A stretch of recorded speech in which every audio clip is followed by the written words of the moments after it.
Hey, what's up, guys? Welcome to Operation Arsenal, the first one of the year. Happy New Year. And what a way to start the new year. A fantastic win. By the way, I'm still sick. I have been so just for the last week. It's been really rough. I'm feeling a lot better.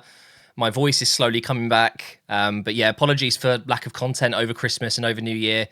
It was kind of good timing to get sick in a way because I think I would have taken a bit of time off anyway. So it's kind of collided at a good time. But I've obviously really missed making videos. I'm back today. And like I said, what a way to start the year. This is, I don't think people quite realise just how good Brentford are at home. They are, I think, the second best team in the Premier League at home this season. They don't lose at home. It's so difficult to beat them, and it's been that way for years. So why, including Arsenal fans, why do we not see this as a really tough game? I think a lot of people do. I'm generalising, but it does feel like a lot of people saw this fixture and maybe didn't even question it. Oh, yeah, Brentford away will win that.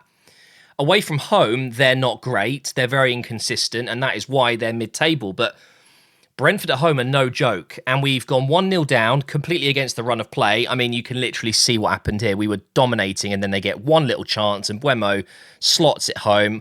I'm furious because I'm just thinking, we've had the ball for 20, 30 minutes. We've had all these chances to shoot and score, and as usual, we just played it around and hoped something would happen, and then they just go down, shoot and score. Just shoot! I'm just screaming at the team, just shoot. But it was a really well-taken goal, and I thought, yeah, this is going to be a tough one now because they will sit back, defend this 1-0 lead.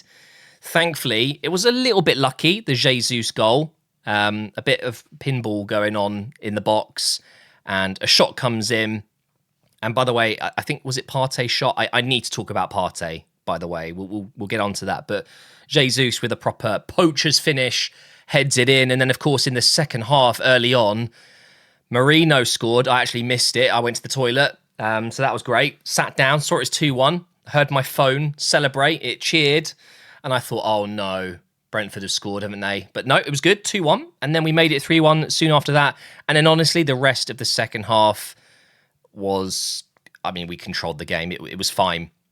Here are the stats if you're interested. Of course, possession-wise, we did dominate large parts of the game. But to be fair to Brentford, they are at home after all, and they didn't have anything to lose towards the end of the game. They kept the ball quite nicely, but they just didn't create anything other than their first kind of, I guess, the first 2 or 3 attacks in the first half. They scored their first one, and then Raya made an incredible mistake, then incredible save. They didn't do anything else after that. It felt very much like everything they were creating after those few chances were just teeny little just moments, and it wasn't going to end in a goal. We were just in control. We could have scored so many more today. There's the timeline, and this is the lineup. Let's go through the Brentford team really quick because I do want to give Thomas Frank his flowers. I do really like Thomas Frank, by the way. In terms of managers staying at clubs, it's not a very common thing these days to see managers stay beyond 2-3 seasons max. And today we've seen 2 managers that have been at their respective clubs for 6 seasons or more. I think it's quite incredible. It's very, very rare. It's not quite 6 seasons for Arteta, but he's the 3rd longest serving manager in the league right now, and Thomas Frank is 2nd, I believe. It's incredible to see, and I really like that. And I'm a big fan of Brentford, and Mbeumo up top is always a threat, and that is why he's constantly linked with moves away, including to Arsenal. I've said it a few times, and Mbeumo could be the perfect Saka/striker improvement in the winter window. I'm not just saying it because we've just played against them and he scored. Go back, you'll see my videos. I've talked about Mbeumo plenty of times and in my career modes. Just saying. Visser is a great player as well. Damsgaard didn't start well at Brentford, did he? But yeah, something's changed in his footballing world. He's just been brilliant. And they're a very, very solid team. So fair play to them. They are a solid team. They're not going to wow anyone. They're not going to be pushing for Europe. I think that's unlikely. But they're just a solid Premier League team now. And that is a huge, huge thing to celebrate, I think. Brentford getting into the Premier League in the last decade and staying there and becoming one of the mainstays. You know, they are a solid team. I want to talk about Partey, though. This is a horrendous rating. It's so unfair to get man of the match. Obviously, you kind of need to score, don't you? Or have an incredible save as a goalkeeper, or just, I don't know, just have an absolute blinder in every aspect of your game. And that's what I think Partey had today. I think maybe people are going to say I'm being a bit over the top, and maybe that's because I'm still delirious after my fever. But I was watching Partey closely today because I think it's most likely going to be a position that we're going to struggle in when he leaves, unless we are going to move Rice into the number 6 role permanently. Because don't forget, since he's joined Arsenal, he's practically played as a number 8. We know that number 6 is his real position, so that's what I think he'll do. But Partey, if he does leave, these are the games where I'll really miss him. If anyone's going to watch the highlights, it depends how long those highlights are, how long the clips are, but Partey was integral to everything today. That was genuinely one of the best midfield performances I've seen from Partey. He was magnificent. He was so good today, and no one's going to talk about him. So I wanted to say that. I think, for example, Marino, prior to his goal, I thought was pretty much ineffective. Didn't see him do anything. And then he gets the goal and he's got a higher rating than Partey. And that's unfortunately what happens when you score a goal and it boosts your rating up a little bit. It's stat padding, isn't it? But Partey truly, for me, was actually man of the match. Without him today, because I thought Ødegaard was really poor, I thought Marino was pretty poor. Without Partey playing that well today, we would have lost. I'm fairly certain of it. It was great to see Calafiori back in the team. Obviously, he's been out injured. Wasn't his best game, but I do like him. But honestly, Lewis Skelly's done well. It wouldn't have upset me if Lewis Skelly started.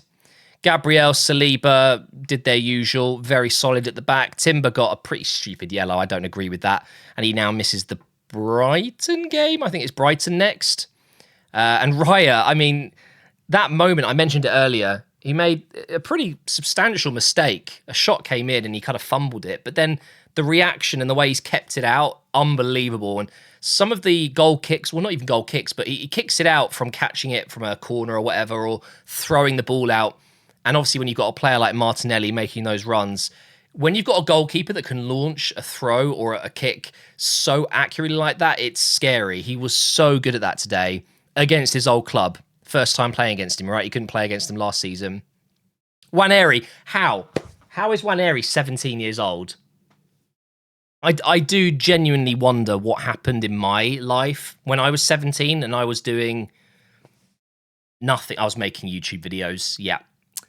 Look, I'm not saying that's a bad thing. I'm not ashamed of it. But isn't it just insane that Nwaneri, who, by the way, 2 years ago broke the record against Brentford in this fixture when he played against Brentford, he started for Arsenal. Actually, no, he just came on as a sub, didn't he? But he was 15 years old and 200-something days.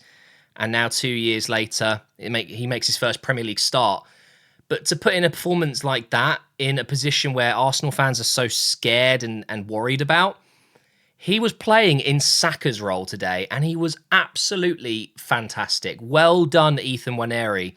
Really, really good performance from him. Just can't believe he's 17. Jesus gets another goal. And Martinelli, to be fair, he was involved a lot. Again, a few moments where I just wish he would have a shot. Instead of trying to take on the man, maybe just whip it. Or don't take on your man and have a shot.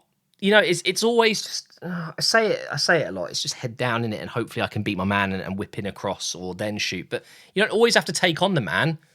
But he was good. So I'm not going to say that Martinelli had a bad game today. He scored a great goal and he was involved in the other goals. The first goal where Jesus kind of got a little bit lucky where it fell for him.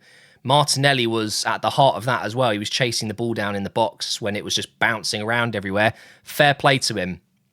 Lewis Skelly did come on, and so did Declan Rice and Trossard. And I've got to say, I won't really talk about Jorginho and Zinchenko because they didn't have any time. But when Ødegaard went off, I did think to myself, oh yeah, Ødegaard, what's happened? Didn't do much today, did he? I just think he hasn't looked the same since his injury. And I do wonder if there could be 2 or 3 things here. One, he's worried since he got the injury. It's his first proper injury that's kept him out for a pretty substantial amount of time. He's probably worried about re-injuring it because it's so easy. With ankle injuries, the amount of weight and force that you put through your ankles, maybe he's just being a little bit cautious. And that's a natural thing. He won't be thinking it per se, but he'll know, oh, that challenge, maybe I shouldn't go in for that. It'll just be subconscious thinking.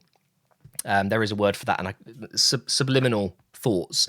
Either way, that's the first option. The second option is there is something going around in the Arsenal camp. Apparently, a few players are falling ill at the moment. Hey, I fell ill too, and so many people are getting ill this time of year.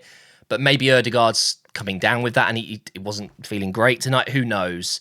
The third thing is that, unfortunately, players just go through bad form, and that's what's going on right now, and it's a confidence thing. But I don't see that. I think there has to be an actual reason, and I think Ødegaard, when he gets back to his best, we will be pretty much unstoppable.